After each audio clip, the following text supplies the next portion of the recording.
Hi everyone, and welcome to Cornerstone Online. My name is Kim. Thanks for hanging out with us this week, and happy Father's Day. In just a couple minutes, our band is going to play a couple songs, and then Tyler Roberts, our director of life groups, is going to talk about the right response to conflict as we look at real-life father-son conflict in the Bible.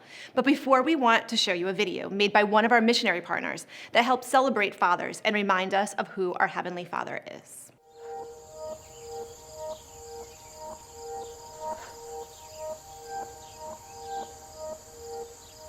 I love my dad.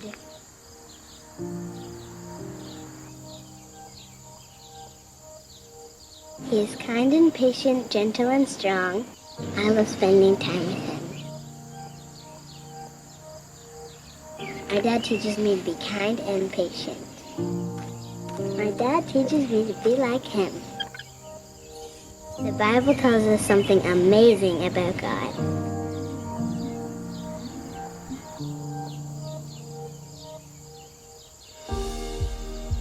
The Bible says that God sent Jesus. Even when I was separated by my sin, He sent Jesus to rescue me. The Bible says that because of Jesus, I can be called the child of God. Imagine that! The creator of the world is my dad. Some people think that God is like a grumpy dad, just wanting us to do chores. But it's not like that at all. After all, what could my little hands do for the creator of the world? It's more like when my dad invited me to work on the truck. I don't know how to fix the truck, but he helps me. God doesn't give us chores because He needs us. God is doing a work in the world, and He has invited me to join Him in that work. He invites us to help Him because He loves us, because He wants a relationship with us, and every person in the whole wide world. I love my dad, my earthly dad and my heavenly dad too.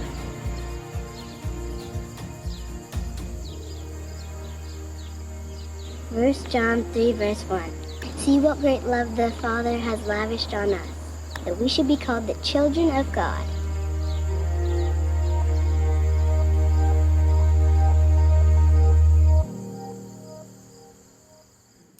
I love that reminder that we are children of God. With that truth and understanding in mind, let's continue meeting with God as our band plays a couple songs. Let the truth of these songs remind you of who God is, what He's done for you, and how much He loves you.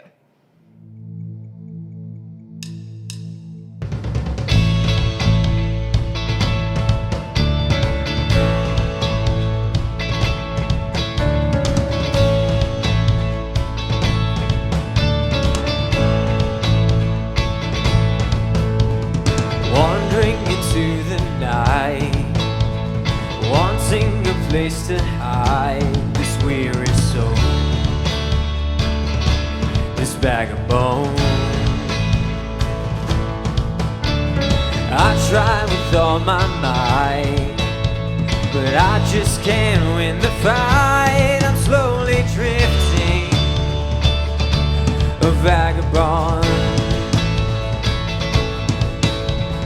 Just when I ran out of road, I met a man I didn't know, and he told me that I was not alone. He picked me up, turned me around, placed my feet on solid ground. I thank the Master, I thank the Savior, because He healed my heart, He changed my name.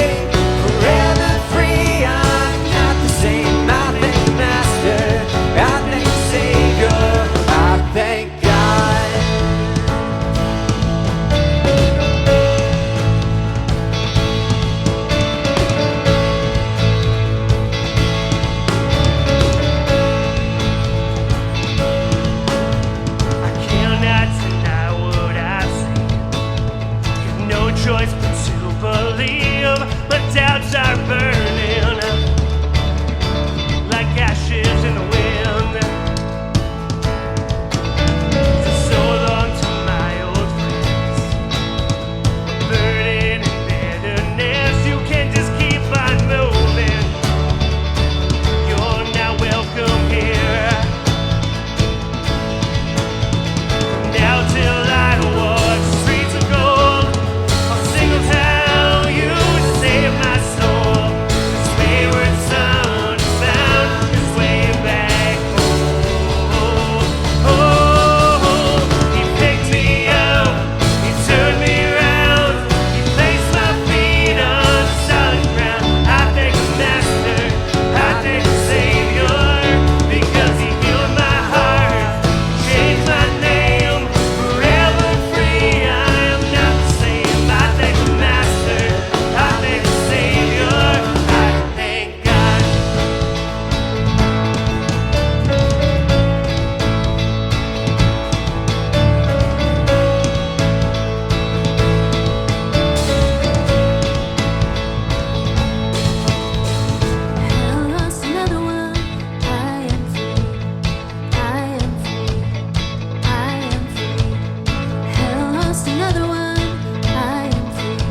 One of the reasons that we sing during our worship service is it's a great way to give praise to God.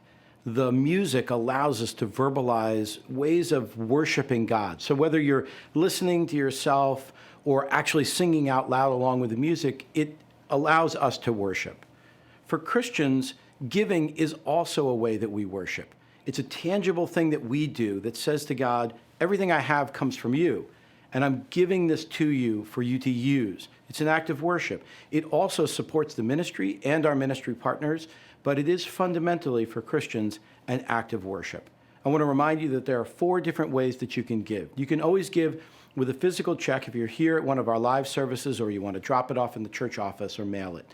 But you can also give through our website, you can do direct giving, and you can give through our app.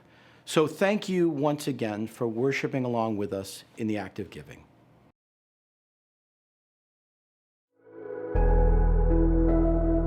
It's okay. Sometimes we just need to hear those words.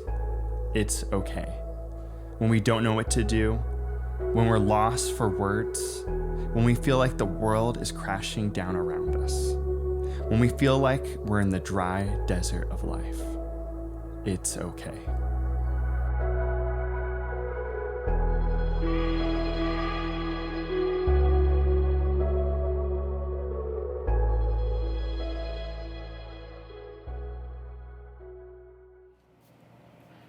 Hey everyone, my name is Tyler Roberts and I'm the Life Group Director here at Cornerstone. I'm so excited to be able to share this morning's message with you. I have a question for you before we jump in. Are you okay? You know, we get asked that quite often and we give a couple different responses. Sometimes we just are in a rush to get through that conversation, so we say, yeah, I'm okay. And other times, you know, we actually pause and we think, and if we're honest, we could say, you know, we're not okay. And you know what's interesting about that, when we say, I'm not doing okay, it sometimes surprises the person we're telling that to. Are you okay? I heard this song by this artist named Chandler Moore the other day, and it goes like this. I won't pretend, I say what I'm feeling. I'm overwhelmed. Are you feeling overwhelmed right now? Emotions are raging. It's okay to not be okay. I won't try to hide. Love leaves room for me to say, I'm not okay. To every fear, every lie, I know that love leaves room for me to say, you leave room for me to say, oh, you leave room for me. Yeah, I loved those lyrics because when I think about my relationship with God and my journey with God, I can honestly say that God leaves room for me to feel good and happy and excited about different things in life. But my relationship with God, my journey with God has also seen that God leaves room for me to not feel okay, to go through the tough moments of life. And so today we're gonna look at a Bible passage in Psalm where David, he's not okay. And I wanna talk about that because I believe David took some steps in his relationship with God that I think would be beneficial for us to take when we're just going through life struggles and pains. But before I do that, I want to share with you how this message is one that I've personally lived. So I want to start back in 2009. There's a picture that's going to come up on the screen, and you're going to see young high school Tyler. You know, have you ever looked at a picture and thought to yourself, what would I say to my younger self? You know, one of the first things I might say when looking back at that picture is, Tyler, why did you have that type of hair? Like, cut it, do something different with it. And it's so funny for me to look at that, but I also see myself in that picture, the excitement for life, life's journey that's ahead. And part of my story is the fact that I grew up going to church ever since I was young. My parents started taking me to church when I was 5 years old, maybe even younger than that, I think maybe 3 years old. And so church culture and growing up in the church was just a normal experience for me. And I was like that church kid where one of the only times I got in trouble was at this junior high event, and we were playing this game called Capture the Leader. And we were running in the church parking lot, and I grabbed one of the leaders by the sweater, pulled him down, and as I did that, there was this police car driving on the highway, looked over and saw all these junior hires running around the church parking lot, and he thought there was a gang fight taking place. And so they came and they had talked to us, and that was part of my experience in growing up in the church, just having fun and loving every bit of it. And then from that point on, I continued to be involved in doing things with the church. In 2010, I went on a mission trip to Brazil, and that trip changed my life. It was because of that trip I knew that I wanted to be in ministry and tell people about Jesus. So from there, I went to college, and I went to Evangel University, and I had a great experience. But one of the best things that happened to me while at Evangel is I met my wife, Megan. And after being at Evangel and graduating, we were youth pastors in Connecticut. And shortly after that, we got married. And then we were enjoying life, loving where we're at, and then we found out we were going to have a baby. Hudson. Some of you've seen him. He's all crazy boy, and he's awesome. And so from there, we moved back to California. And now this is the part of my story that I really want to dig into, because I share that first part to you because it's important to kind of see the journey that I was on. Things were good. Things were awesome. There wasn't too much struggle. And then when we moved back to California and I take another job, things started to feel dry. I wasn't happy in my job. I was miserable at work. We didn't have the community that we thought we would have. I felt like I was in the dry desert season of my life. And on top of this, COVID hit in the middle of me being at that job. And so things were tough, things were hard. And the crazy thing is, if you were to look at my Facebook posts, Instagram posts, things looked normal. I looked happy. Actually, there's a picture that's coming up right now that shows my son and the beautiful gift that God gave us. And he's smiling, and you think that, man, you have a great life. Why did you feel miserable? Why did you feel bad inside? And then another picture of us is our family in Germany, and we're smiling and happy. And that's what it looked like from the outside. But on the inside, it looked like something like this. Yeah, that's right. Not so happy, not so sure of myself, confused, a little hurt. And in the midst of all of this, I was sitting in a sermon, and this pastor was preaching on 1 Thessalonians 5:16-18. And I was listening in this moment of feeling unhappy and being hurt and in pain. And I thought to myself while I was listening to this message, how do I rejoice always when I feel so miserable? How do I pray continually when life feels so spiritually dry that I wonder if I'll make it out of this desert and into the promises that God has for me? And on top of this, I sure don't feel like giving thanks in my circumstance right now. What do you do when you feel this way? When things should be okay, when you have a beautiful family, when you're doing the job that you always thought you would want to do, what do you do when you just don't feel okay? First, I need to say, it's okay. Sometimes we just need to hear those words. It's okay. When we don't know what to do, when we're lost for words, when we feel like the world is crashing down around us, when we feel like we're in the dry desert of life, it's okay. Today, we're going to jump right into Psalm chapter 3, and we're going to look at David's life when things were crashing down around him, when things weren't okay for him, when things were upside down.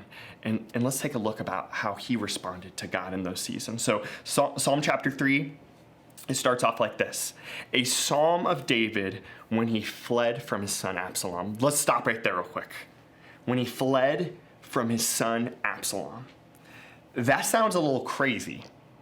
Why would a father be running away from his son? So this story takes place in 2 Samuel, where we see that David is the king. He is in the position that God had called him to be in. He had finally made it to where he finally made and fulfilled the promises that God had worked out for him. And his son revolts against him. He sways the empire against his own father. And David's reaction to this news is something like this: "Come, we must flee. None of us will escape from my son Absalom. We must leave immediately, or he will quickly overtake us and bring ruin upon us to the city." David had just heard a report that his son had taken over the hearts of the people. And now David is quickly realizing he needs to leave. He needs to flee the city. And you may be asking yourself, why is he doing that? Well, there was two reasons why. First was food and supplies. At that time, that was one of the biggest strongholds in the Near East. And you would maybe think to yourself, why didn't David just bunker down and just hold it out when his son was attacking the city?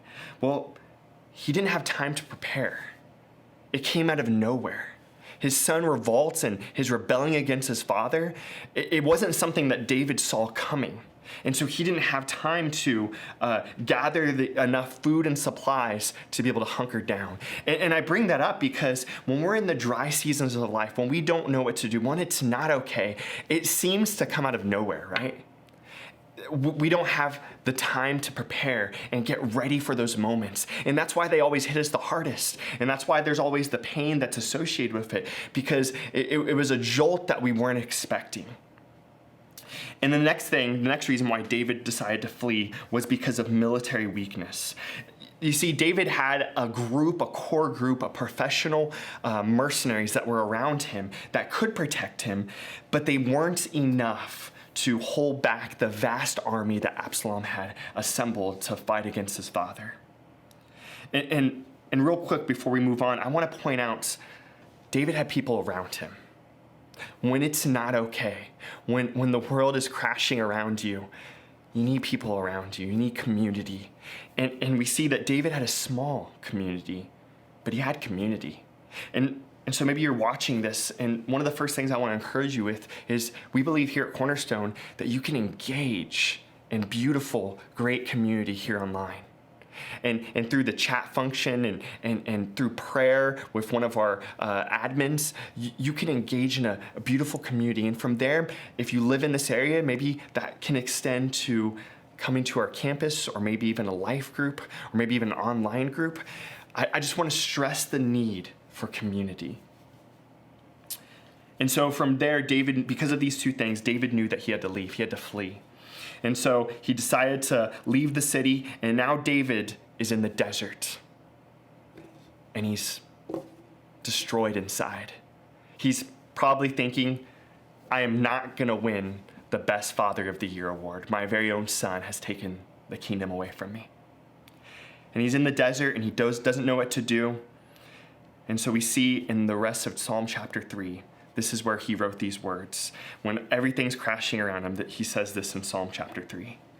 Lord, how many are my foes? How many rise up against me? Many are saying of me, God will not deliver him. But you, Lord, are a shield around me, my glory, the one who lifts up my head. I call to the Lord, and he answers me from the holy mountain. I lie down and sleep, and I wake again because the Lord sustains me. I will not fear the tens of thousands that assail me on every side. Arise, Lord, deliver me, my God. Strike my enemies on the jaw and break the teeth of the wicked. From the Lord comes deliverance. May your blessing be on your people. You know, in the screen, you'll see in a few moments, you'll see a few takeaways that I hope that you walk away just feeling empowered by in this message. There are 3 takeaways I hope you get out of this message this morning, and I want to conclude with a challenge that you can walk away with. We see that David did 3 things when he cried out to God in the wilderness. The first is this: he lamented.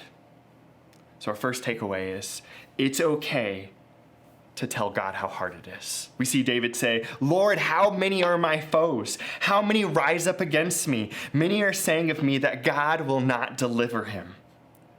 David laments, and he tells God how hard it is, that there's enemies surrounding him and rising up against him. And what's worse is his own son.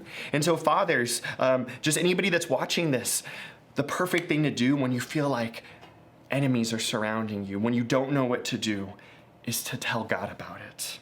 David doesn't shy away from the fact that he feels like he's pressed on every side from those who hate him.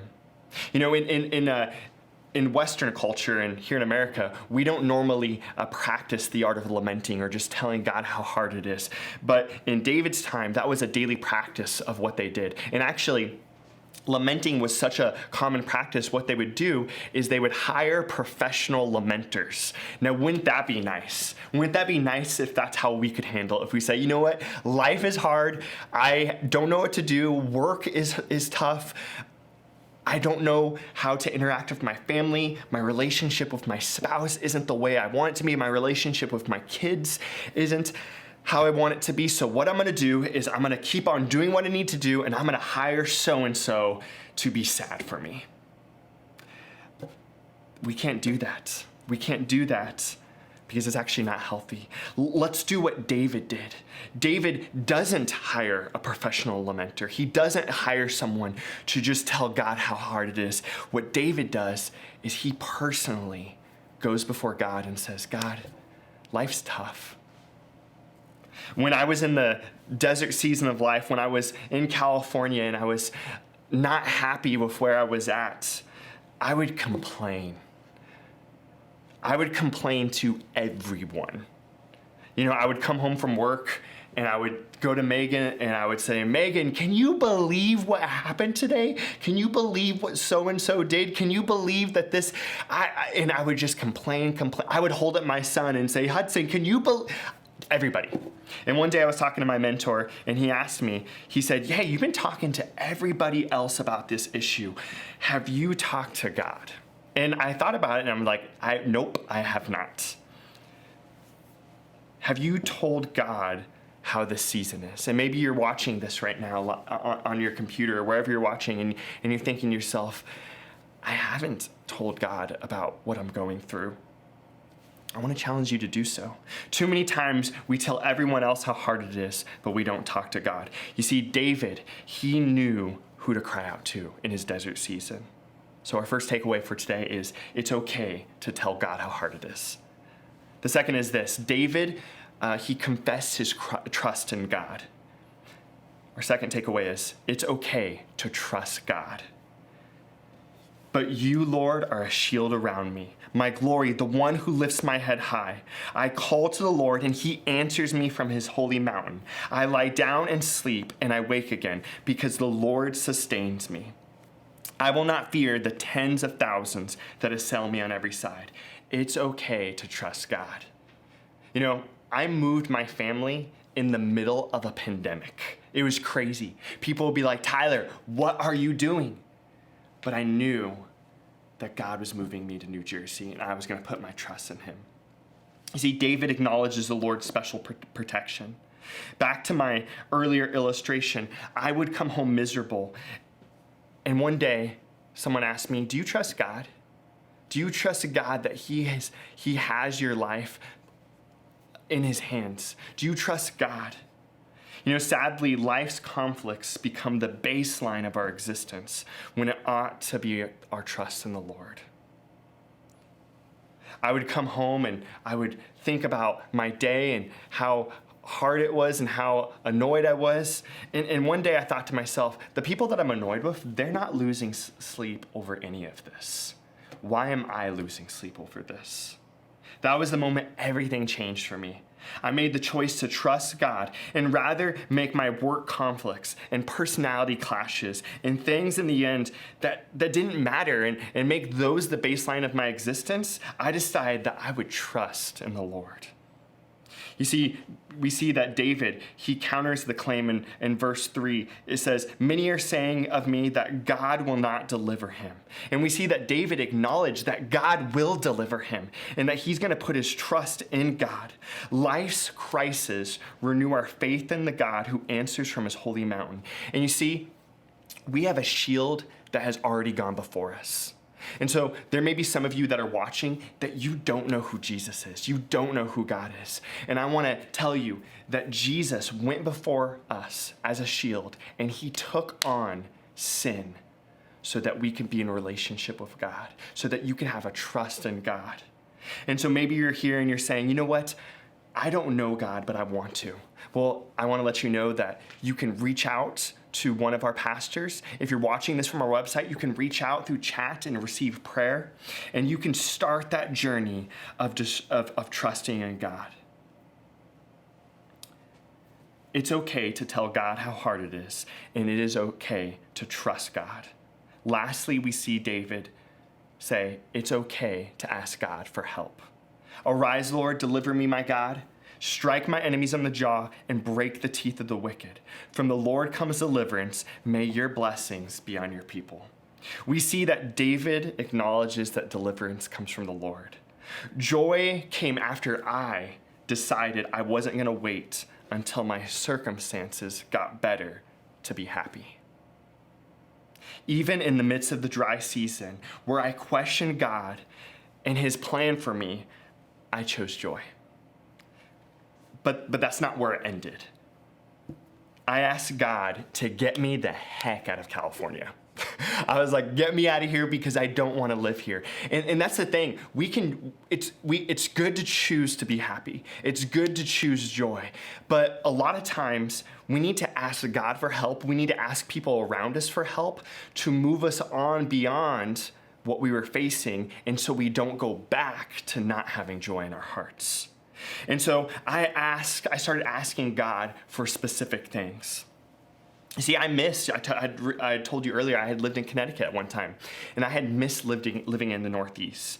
And I started getting specific in my prayers to God. I said, God, I don't want to live in California anymore. I want to live in the Northeast. I wanted to continue my role of discipleship. I didn't want to go back into youth ministry. I didn't want to do something else in the church. I didn't want to not work in the church. I wanted to continue working in the church. I got specific in my prayers and asked God for help. This is to the fathers out there. Get specific when you pray for your kids and when you pray for your spouse. We see David doing the same thing. He said, God, deliver me. Strike my enemies on the jaw. That's crazy. He's like, God, take them out. There's armies surrounding me. Strike them on the jaw. Break the teeth of the wicked. And from the Lord comes deliverance. And the concluding verses, there's a combination of trust and blessing. And one thing we need to remember is that circumstances bring us to prayer. If David wasn't on the run from his son, he may not have written this prayer that we just went through.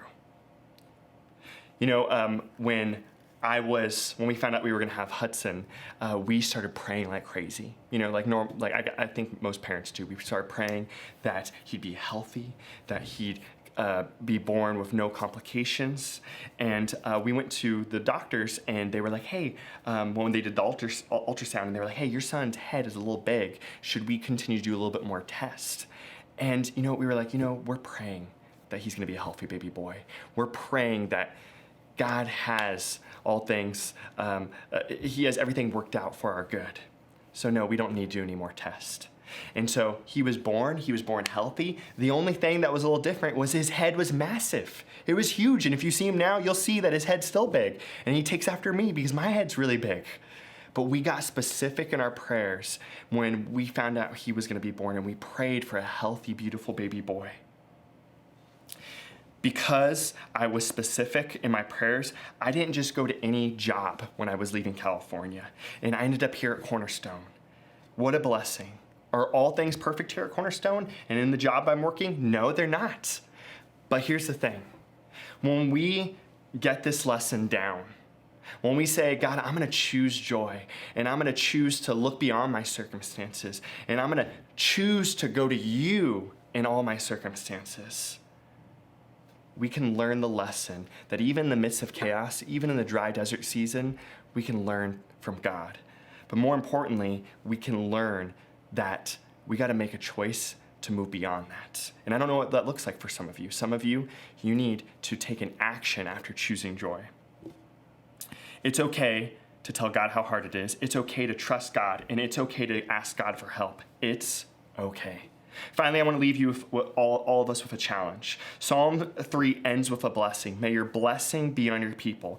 In the midst of David's own personal crisis, he prayed for others. We have all been called by Jesus to love God and love others. My question and my challenge for each and every one of you watching this, specifically mainly for Christians, those who profess a faith in Christ, are you doing that? Are you loving God, and are you loving others well? you saw a couple pictures of us in Germany earlier on. A couple years ago, my family and I went to Germany, and I want to tell you two stories that really hit home this idea of loving others and applying what we learned today to real life. So we were in Munich. I was starving. I don't know about you guys, but when I'm hungry, I get angry. And I don't get angry often, but it comes when I'm hungry. And so we had just finished looking around in Munich, and I looked at Megan, I'm like, hey, we gotta get to Neuschwanstein, and you'll see the castle on the screen. It's a beautiful place.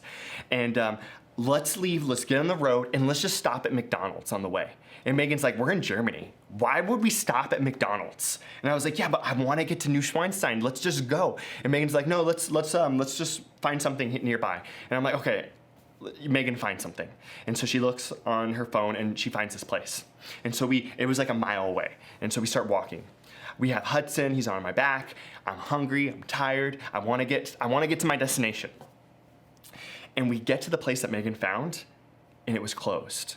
And I'm looking at Megan, I'm like, Megan, it's closed. And before you start giving Megan grace, and she deserves grace, but before you start doing that, it looked like it had been closed for like 5+ years. Like, I don't know why Google had led us to this place. It looked like it's not been a business for a while.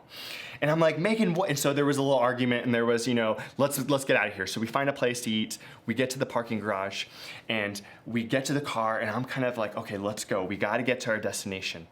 And Megan's like, so I pay for the parking ticket. We get to our car, and Megan's like, I gotta feed Hudson. And I'm like, oh, I just want to get out of here. And so Megan feeds Hudson. We start up the car. We drive. As we're driving and leaving the parking lot, I back up. My mirror gets knocked out of the car from one of the columns. I'm angry at this moment. We get to the place where to get out of the parking garage. I pull up, put the ticket in. It won't let me out. We had waited too long in the garage from when I paid for it to when we actually are leaving. And I look and I'm like, okay, I'll back out and I'll go pay again. There's a line of cars behind us. Good thing I wasn't in New Jersey because people would be honking and all that stuff. But they were a little nicer in Germany, I guess. No one was honking. And this guy comes up, and in German, he starts talking. And I'm like, I don't speak German. And he quickly switches to English, and he's like, hey, are you guys okay?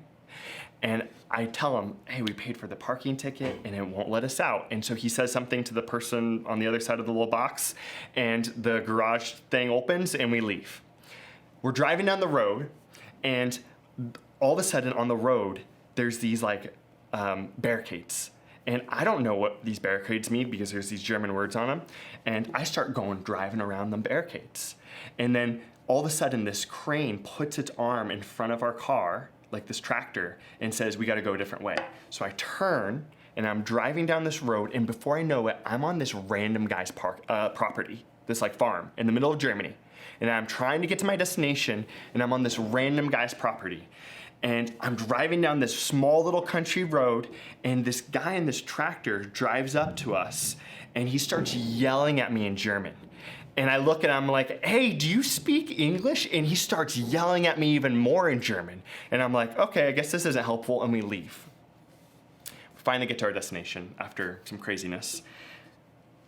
But I tell you these two stories, well, really one story, but two instances where we interact with two different people, because I'm afraid that too many times as Christians, we act like that angry farmer. We interact with people we don't understand. And when people get where they shouldn't be getting, or when people are lost and they don't know where to go to God, my question for us is, how are we responding? Are we responding like that first person in the parking garage where he was very helpful, kind? Or are we responding like that farmer, where in our frustrations and we don't understand exactly what they're saying, we're kind of missing some things, they live a different way than us, and yet we don't have grace for them? You may say to yourself, I'm 1,000% justified in my response. And you might be. But you see, that farmer, even though I was on his property and he was completely justified with being angry with me, he wasn't helpful at all. Let us respond like that friendly man, where when I was speaking a different language, he was quick to speak my language and be helpful. When we say to our kids, non-Christians, family members, coworkers, come to us. My hope and challenge is for you that you will be the type of people to say this.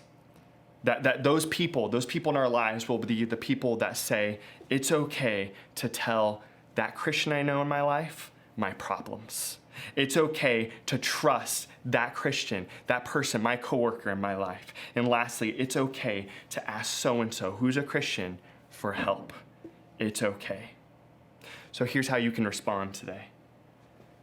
Tell God your problems. If you're watching on our website, you can jump in one of our prayer chats and talk to God, talk to someone, ask for a prayer request. Second is this, start trusting God. If you're here and you do not have a relationship with Jesus today, jump on our chat, reach out to one of our pastors, and we would be glad to talk to you about what it means to have a relationship with Christ. And the third is this, talk to God and tell someone here that you need help. Because in the chaos of life, when everything looks good on the outside, but inside you're not feeling okay, you need to talk to God and you need to talk to someone. And lastly, the challenge. If you're here and you felt challenged by the final two illustrations of the happy guy in Munich or the angry farmer, ask God to help you embody his character outside these walls. Let's pray. Lord, I just thank you that we can come to you when things aren't okay. And it's okay not to feel okay. I pray that we'll respond how David responded in the midst of his dry desert season of life. When his son was rallying against him, he responded to you. And my heart is today that we'll respond to you with these challenges and these takeaways. In your name. And all God's people said, amen.